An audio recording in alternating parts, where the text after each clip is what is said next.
Herkese merhabalar, ben Huri. Huri Metek Mutfak'ta kanalıma, mutfağıma hoş geldiniz.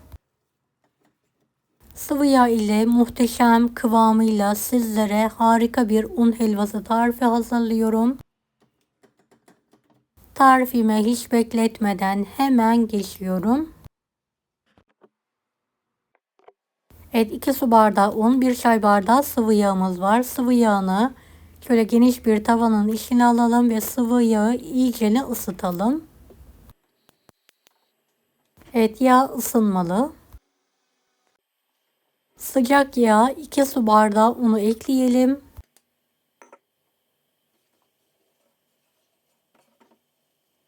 Sürekli karıştırarak kısık ateşte hiç başından ayrılmadan sabırla helvamızı kavuralım.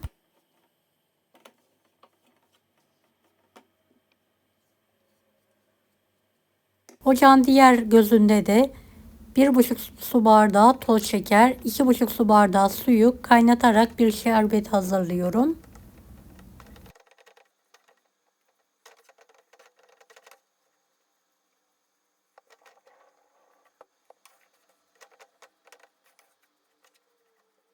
Evet, unun rengi ve kokusu değişene kadar kavurma işlemine devam edelim. Gördüğünüz gibi hafif bir şekilde unun rengi değişti.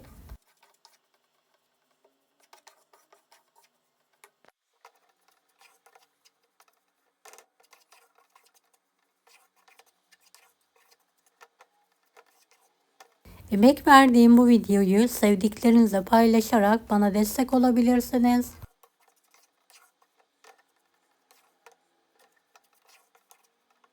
Evet, artık yavaş yavaş rengi değişmeye başladı. Kokusu da mis gibi geliyor.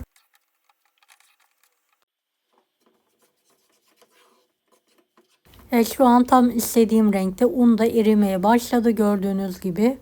Bu aşamada tamamen ocağın altını kısalım.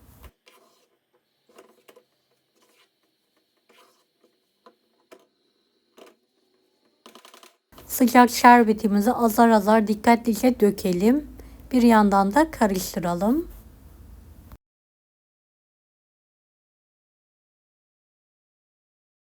Evet, tamamen şerbeti döktükten sonra ocağın yüksek ayarda ayarlayalım. Sürekli hiç başından ayrılmadan karıştırarak yedire yedire kavuralım.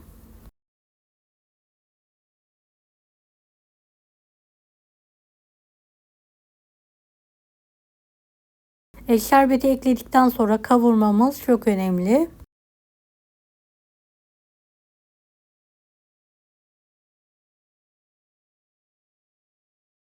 Ne kadar kavurursak o kadar lezzetli bir helva elde etmiş oluruz.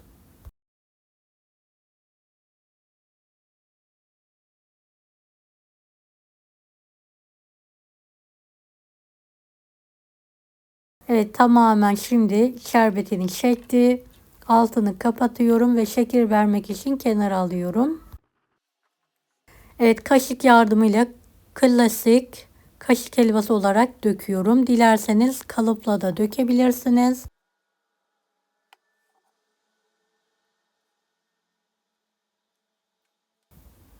Beni hangi ülkeden veya şehirden izliyorsunuz merak ediyorum. Yoruma yazarsanız sevinirim.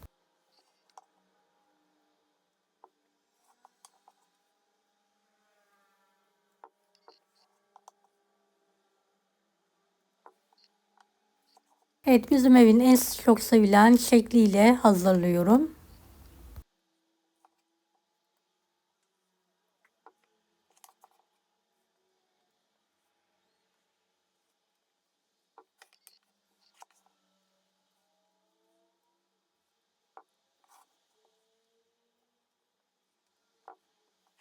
Evet, helvam bitene kadar aynı işlemi yapmaya devam ediyorum.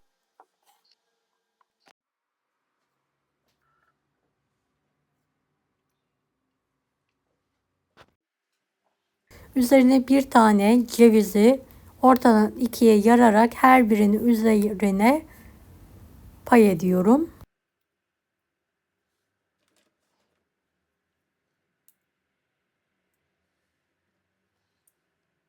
Dilerseniz içine de ceviz koyabilirsiniz.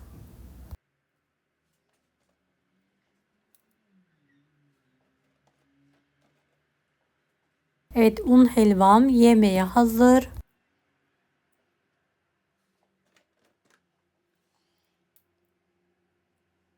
Deneyecek olan herkese şimdiden kolaylıklar dilerim. Allah'a emanet olun. Hoşça kalın.